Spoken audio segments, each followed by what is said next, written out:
Sud Radio Découverte Tourisme, Stéphane Zeremeta. Bonjour Stéphane. Bonjour Jean-Marie. Directeur éditorial des Guides Le Petit Futé. Aujourd'hui, direction le Xinjiang, terre d'histoire et de contraste. On est dans l'ouest de la Chine. Absolument, dans la région autonome ouïghour du Xinjiang. C'est la plus grande, une grande province de Chine. C'est 1,66 million de kilomètres carrés. Autant vous dire, c'est 3 fois la taille de la France, donc c'est monumental. On est au carrefour de l'Asie centrale et la zone partage des frontières avec 8 pays, le Kazakhstan, la Russie, l'Inde.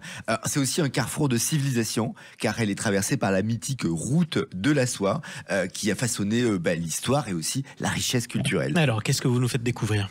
C'est une région assez particulière que l'on connaît vraiment peu. Le Xinjiang, c'est des paysages spectaculaires, assez variés. Au nord, on a des montagnes enneigées de Tanshan, qui abritent le lac Tianchi, c'est le fameux lac céleste, entouré de forêts de conifères, de prairies verdoyantes. C'est un site inscrit au patrimoine mondial de l'UNESCO, qui est vraiment destiné pour de la randonnée, pour les amateurs de nature. Et plus au nord encore, on a le lac Kanas. Là, ce sont des eaux assez changeantes qui passent du vert émeraude à un bleu profond en fonction des saisons. D'après les légendes, il y aurait un monstre marin qui attire les curieux. Bon, chacun son petit Loch Ness, on ne sait pas. Et sinon, au sud, on a un désert. Vous voyez comme c'est varié quand même les paysages. C'est le désert de Taklamakan, qui est l'un des plus grands déserts de sable du monde. On a des oasis de Kashgar, de Turfan. Là, ça fait partie de joyaux culturels avec des marchés très animés, des ruelles pittoresques et des monuments historiques qui montrent d'un vraiment riche passé.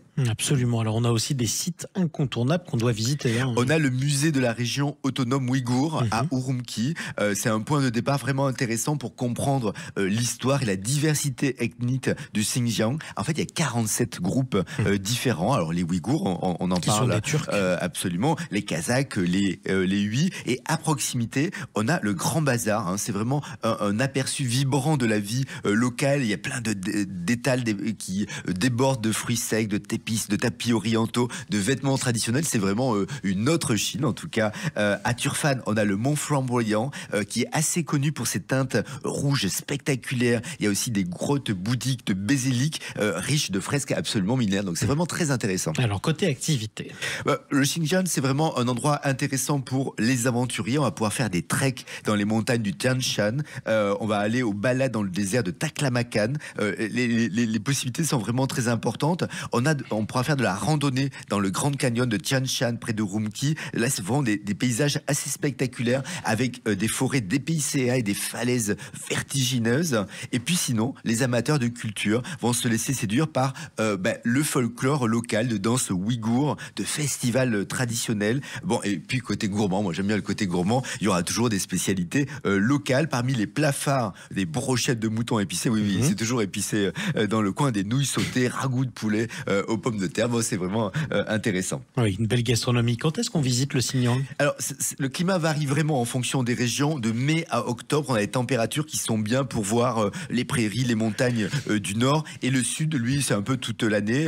Les hivers sont relativement doux, l'été assez chaud. Le Xinjiang, c'est vraiment des paysages grandioses avec une grande richesse culturelle, une histoire importante aussi. Alors, qu'on soit passionné d'histoire ou qu'on soit en quête d'épaysement, si on est déjà allé en Chine, c'est pas de l'occasion d'aller découvrir une nouvelle région. Et là, en ce moment, les visas sont gratuits. C'est simplifié, on n'a pas besoin de visa pour aller en Chine. C'est pas de l'occasion d'y retourner. C'est bon à savoir. Merci beaucoup, Stéphane Zeremeta. On vous retrouve samedi prochain sur Sud Radio. Avec grand plaisir.